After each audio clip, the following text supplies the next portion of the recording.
आज हम लोग चर्चा संचित निधि की करेंगे। संचित निधि, जिसे अंग्रेजी में कंसोलिडेटेड फंड कहते हैं, इसका उल्लेख भारतीय संविधान के अनुच्छेद 266 में किया गया है। अब प्रश्न यह उठता है कि संचित निधि कहते किसे हैं। संचित निधि वह मुख्य सरकारी खजाना होता है जिसमें सरकार की जितनी भी इनकम होती है उसी में जमा होती है। अर्थात सरकार का यह एकमात्र खाता है जिसमें सरकार सभी पैसा जमा करती है और खर्च करती है। हमारे देश में संघीय व्यवस्था है।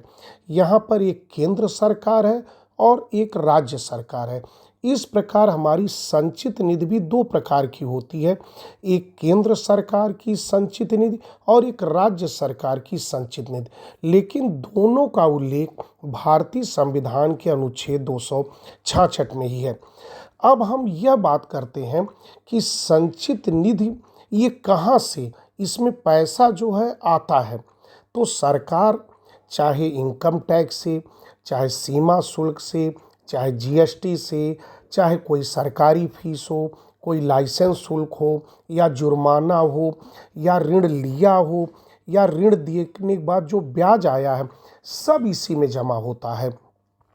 अब प्रश्न यह उठता है कि संचित निधि द्वारा पैसा कहाँ खर्च होता है।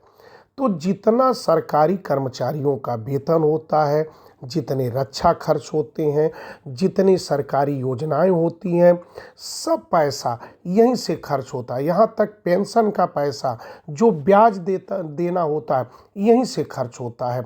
यानी यहीं पर सब पैसा जमा होता है और सब यहीं से पैसा खर्च भी होता है। जैसा कि हम पहले ही बता चुके हैं कि संचित निधि दो प्रकार की होती है, एक केंद्र सरकार की संचित निधि और एक राज्य सरकार की संचित निधि। अब हमारे मस्तिष्क में एक और प्रश्न आता है कि संचित निधि से पैसा किस प्रकार निकाला जाता है। जैसा कि हम जानते हैं कि हमारे खाते का, हर खाते का एक खाता धारक भी होता है, उसी तरह संचित निधि का भी खाता धारक होता है, लेकिन इसका खाता धारक संसद होता है, जिसकी बिना अनुमति के कोई भी इससे पैसा निकाला नहीं जा सकता है। अर्थात इस संचित निधि का संरक्षक संसद होता है, अर्थात खाता धारक संसद होता है। अब अगर हम संचित निधि की बात करें तो इस पे दो प्रकार के व्यय भारित होते हैं। एक को कहा जाता है भारित व्यय और एक को कहा जाता है मतदान योग्य व्यय। अर्थात जो भारित व्यय होता है वह ऐसा व्यय होता है जिससे जब पैसा निकाला जाता है तो उस पर किसी भी तरीके का मतदान नहीं कराया जाता है, वह पैसा निकलना ही निकलना है। जैसे राष्ट्रपति का वेतन, हाई कोर्ट के और सुप्रीम कोर्ट के जजों का वेतन, इनका वेतन संचित निधि पर भारित होता है कि इनके लिए कोई मतदान नहीं होगा, क्योंकि इस पद को स्वतंत्र और निष्पक्ष बनाए रखने के लिए ऐसा किया गया है। वहीं पर कुछ मतदान योग्य होते हैं कि जैसे सरकारी कर्मचारियों के वेतन हुए और विकास योजनाओं के पैसे हुए, वह संसद जो निकालती तो है लेकिन उस पर मतदान कराया जा सकता है।